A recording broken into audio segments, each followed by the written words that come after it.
मूकपञ्चशतिलो मन्दस्मितशतकम्। बध्नीमो वयमञ्जलिं प्रतिदिनं बन्धच्छिदं देहिनां कन्दर्पागमतन्त्रमूलगुरवे कल्याणकेळीभुवे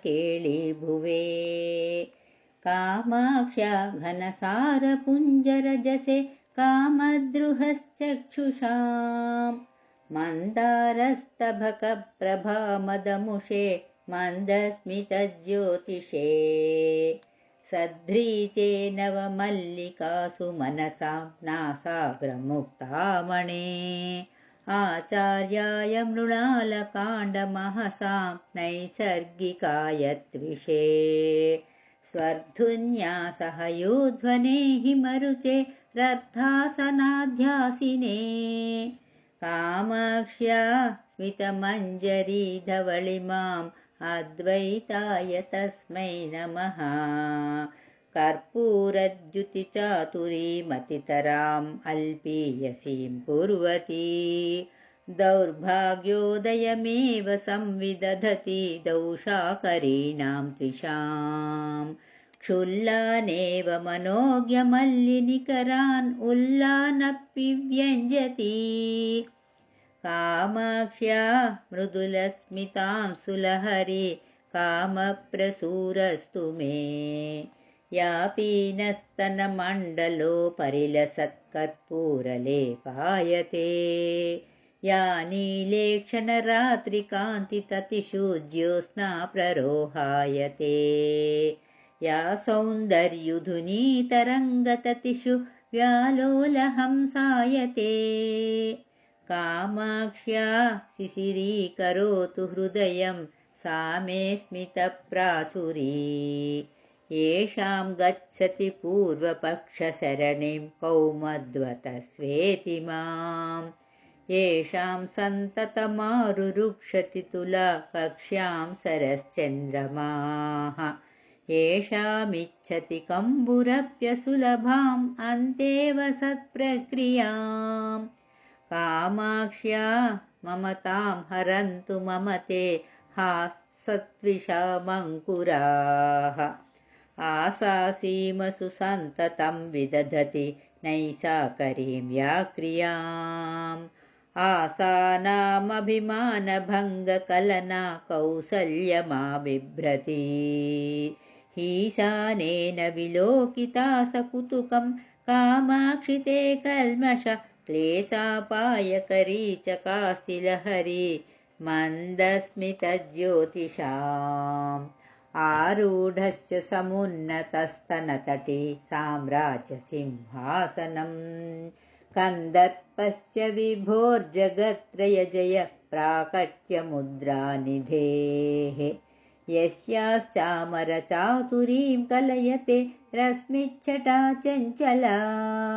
सा मन्दस्मितमञ्जरी भवतु न कामाय कामाक्षि मे शम्भोर्या परिरम्भसम्भ्रमविधौ नैर्मल्यसीमानिधि गैर्वाणीव तरङ्गिणीकृतं मृदुस्यन्दां कळिन्दात्मजां कल्माषीकुरुते कळङ्कसुषमां कण्ठस्थलीचुम्बिनीं कामाक्ष्या स्मितकन्दली भवतु न कल्याणसन्दोहिनी जेतुं हारलतामिव स्तनतटीं संजग्मुषी सन्ततम् गन्तुं निर्मलतामिव द्विगुणितां मग्ना कृपास्रोतसी लब्धुं विस्मयनीयतामिव हरं रागाकुलं कुर्वती मञ्जुस्ते स्मितमञ्जरी भवभयं मध्नातु कामाक्षि मे श्वेतापि प्रकटं निशाकररुचां मालिन्यमातन्वती सीतापि स्मरपावकं पशुपते सन्दुक्षयन्ती सदा स्वाभाव्यादधराश्रितापि नमताम् उच्छेदिसन्ती गतिं कामाक्षी स्फुटमन्तरा स्फुरतु नस्त्वन्मन्दहासप्रभा। वक्त्रश्री सरसी जले तरलितभ्रूवल्लिकल्लोलिते कालिम्ना ददति कटाक्षजनुषा माधुव्रतीं व्यापृतिं निर्निद्रामलपुण्डरीककुहना पाण्डित्यमा बिभ्रती कामाक्ष्या स्मितचातुरी मम मनः कातर्यमुन्मूलयेत्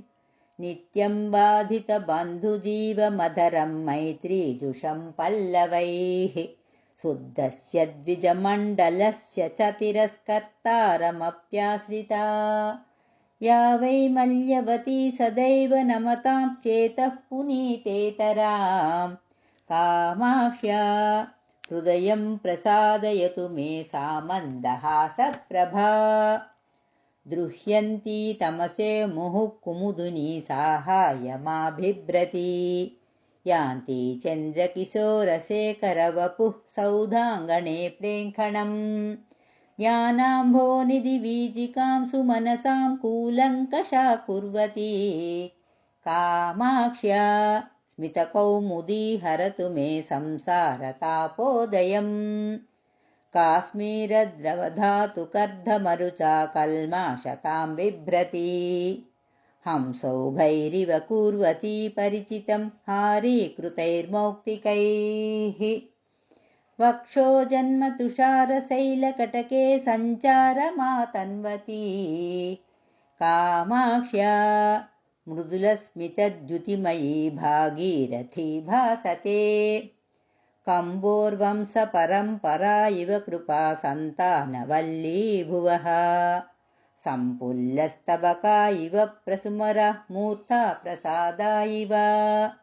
वाक्पीयूषकणा इव त्रिपदगा पर्यायभेदा इव भ्राजन्ते तव मन्दहासकिरणा काञ्चीपुरी नायिके वक्षोजे घनसारपत्ररचना भङ्गी सपत्नायिता कण्ठे मौक्तिकहारयष्टिकिरण व्यापारमुद्रायिता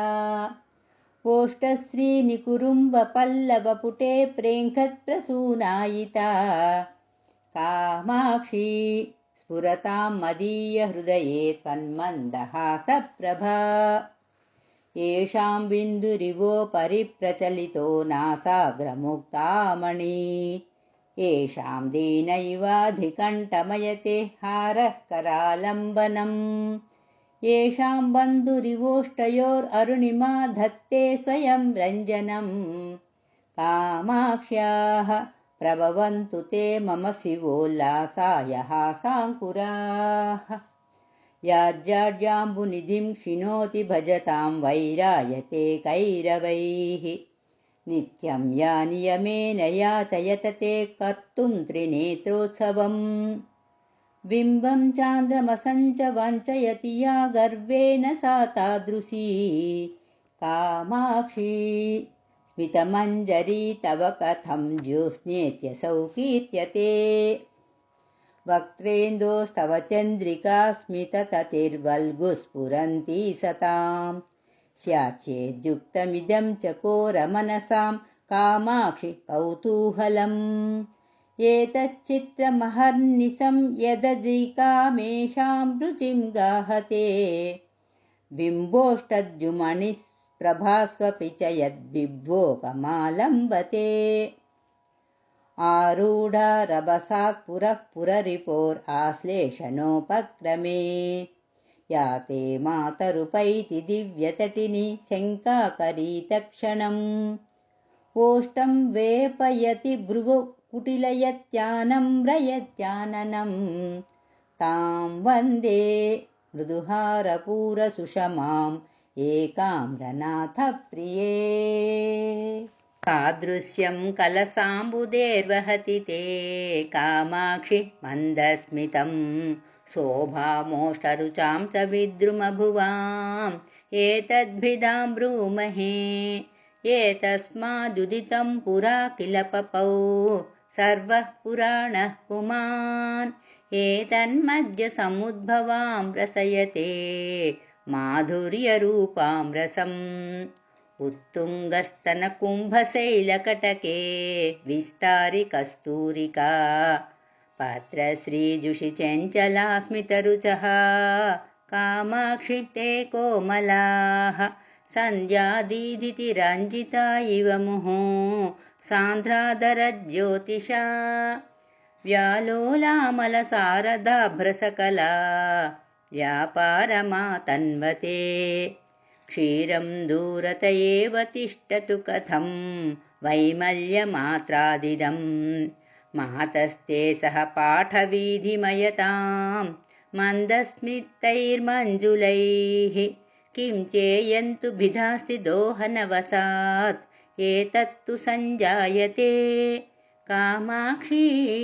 स्वयमर्थितं प्रणमताम् अन्यत्तु दुह्यते कर्पूरे अमृतां सुभिर्जननि ते कान्तैश्च चन्द्रातपैः मुक्ताहारगुणैः मृणालवलयैर्मुग्धस्मितश्रीरियं श्रीकाञ्चीपुरनायिके समतया संस्तूयते सज्जनैः तत्तादृज्मम तापशान्तिविधये किं देवि मन्दायते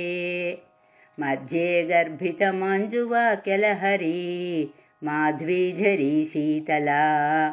मन्दारस्तबकायते जननि ते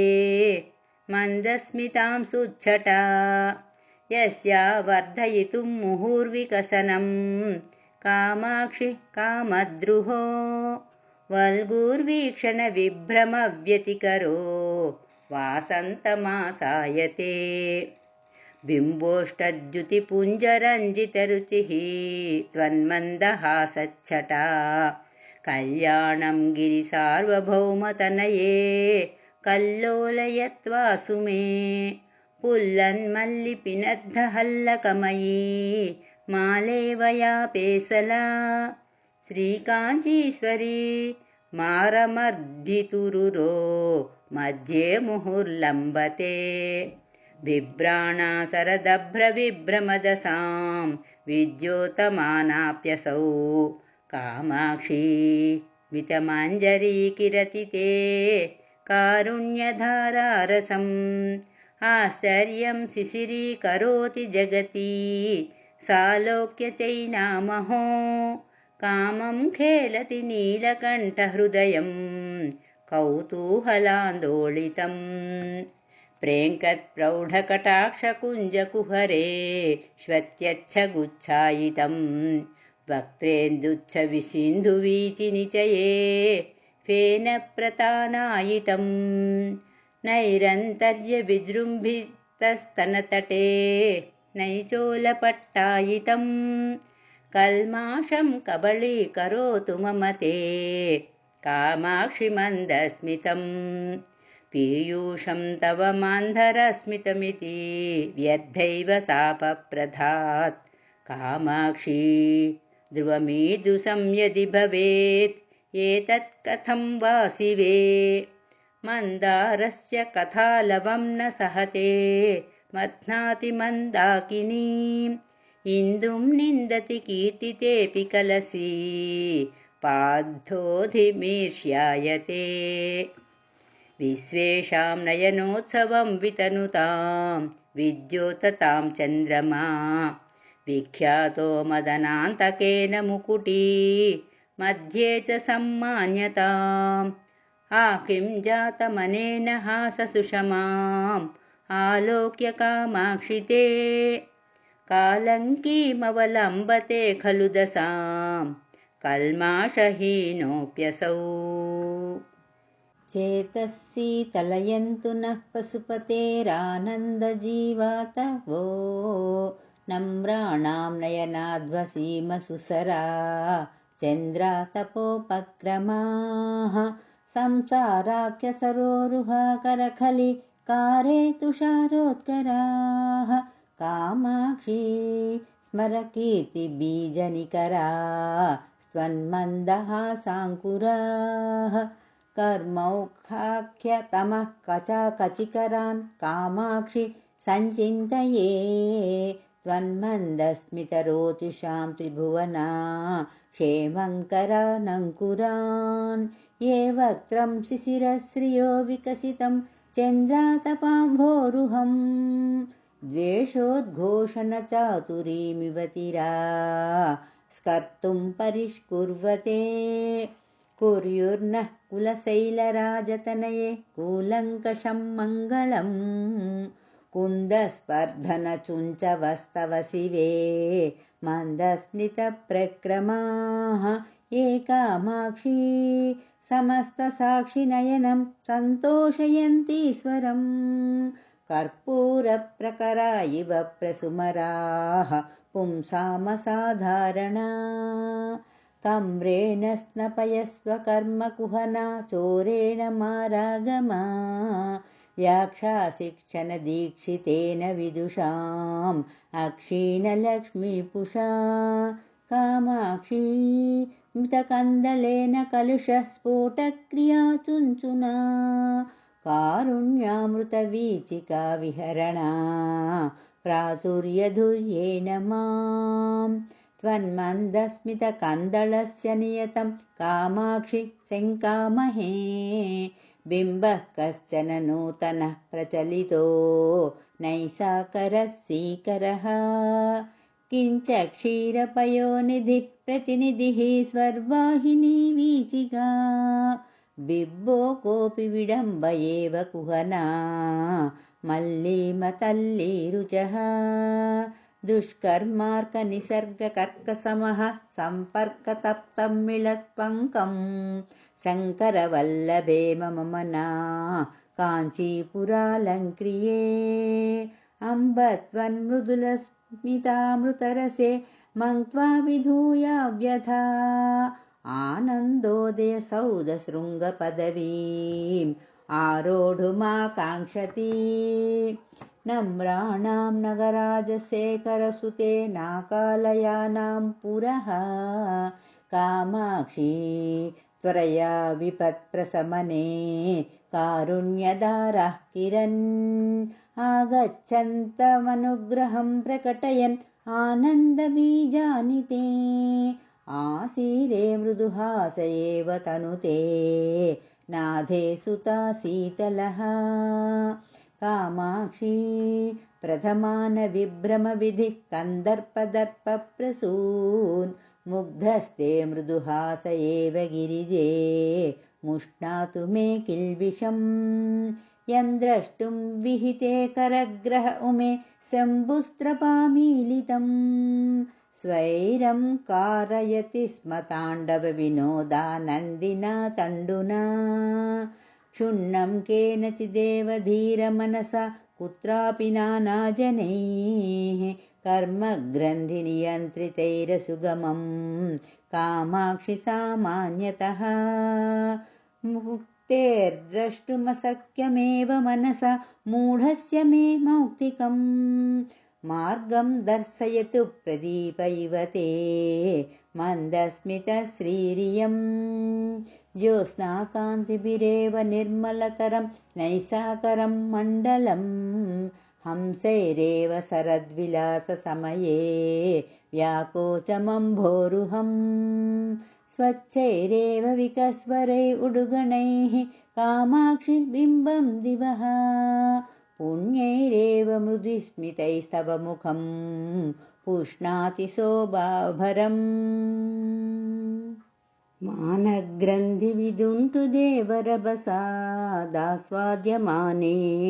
नवः प्रेमाडम्बरपूर्णिमाहिमकरे कामाक्षि ते तत्क्षणम् आलोक्य स्मितचन्द्रिकां पुनरिमाम् उन्मीलनं जग्मुषीं चेतशीलयते चकोरचरितं चन्द्रार्धचूडामणेः कामाक्षी स्मितमञ्जरीं तव भजे यस्यास्त्विषामङ्कुराम् आपीनस्तनपानलालसतया निःशङ्कमङ्केशयः ऊर्ध्वं वीक्ष्य विकर्षति प्रसुमरा उद्दामया सुण्डया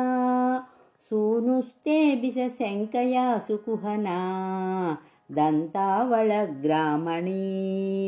गाढाश्लेषविमर्दसम्भ्रमवसाम् उद्दाममुक्ता गुणा प्रालम्बे कुचकुम्भयोर्विगलिते दक्षद्विषो वक्षसि या सख्येन पिनह्यति प्रचुरया भासा तदीयां दशाम् सा मे खेलतु कामकोटिहृदये सान्द्रस्मितां सुच्छटा मन्दारे तव मन्धरस्मितरुचाम् आत्सर्यमालोक्यते कामाक्षी स्मरशासने च नियतं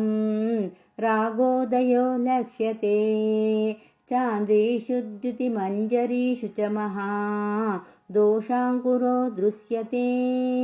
शुद्धानां कथमीदृशी गिरिसुते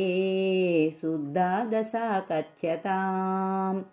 पीयूषं खलु पीयते सुरजनैर्दुग्धाम्बुधिर्मथ्यते माहेशैश्च जटाकलापनिगळैर्मन्दाकिनी नह्यते शीतांशुः परिभूयते च तमसा तस्मादनेतादृशी कामाक्षी स्मितमाञ्जरी तव वचो वैदग्ध्यमुल्लङ्घते आसङ्के तव मन्दहासलहरीम् अन्यादृशीं चन्द्रिकाम् एकाम्रेशकुटुम्बिनि प्रतिपदं यस्याः प्रभासङ्गमे वक्षोजाम्बुरुहेन ते रचयतः काञ्चिद्दशां कौट्मलीम् आस्याम्भोरुहमम्ब किञ्च शनकैः आलम्बते पुल्लताम् आस्तीनादरकान्तिपल्लवचये पातं मुहुर्जग्मुषी मारद्रोहिणि कन्दलस्मरसरा ज्वालावलिर्व्यञ्जती निन्दन्ती घनसारहारवलया ज्योत्स्नामृणालानिते कामाक्षी स्मितचातुरी विरहिणी प्रीतिं जगाहेतराम् सूर्यालोकविधौ विकासमधिकं यान्ति हरन्ति तमः सन्दोहं नमतां निजस्मरणतो दोषाकरद्वेषिणी निर्यान्ति वदनारविन्दकुहरा निर्धूतजाड्या नृणां श्रीकामाक्षी तव स्मितद्युतिमयी चित्रीयते चन्द्रिकाः कुण्ठीकुर्युरमीकुबोधघटनाम् अस्मन्मनोमाथिनीं श्रीकामाक्षी शिवङ्करास्तव शिवे श्रीमन्दहासाङ्कुराः ये तन्वन्ति निरन्तरं तरुणिमा स्तम्भेरमग्रामणीः कुम्भद्वन्द्वविडम्बिनी स्तनतटे मुक्ताकुथाडम्बरम् प्रेङ्खन्तः शरदम्बुदा इव शनैः प्रेमानिलैः प्रेरिता मज्जन्तो मदनारिकण्ठसुषमा सिन्धौ मुहुर्मन्धरम् श्रीकामाक्षी तव स्मितां सुनिकरा श्यामायमानश्रियो नीलाम्भोद्धरनैपुणीं ततयितो निर्निद्रयन्त्यञ्जसा।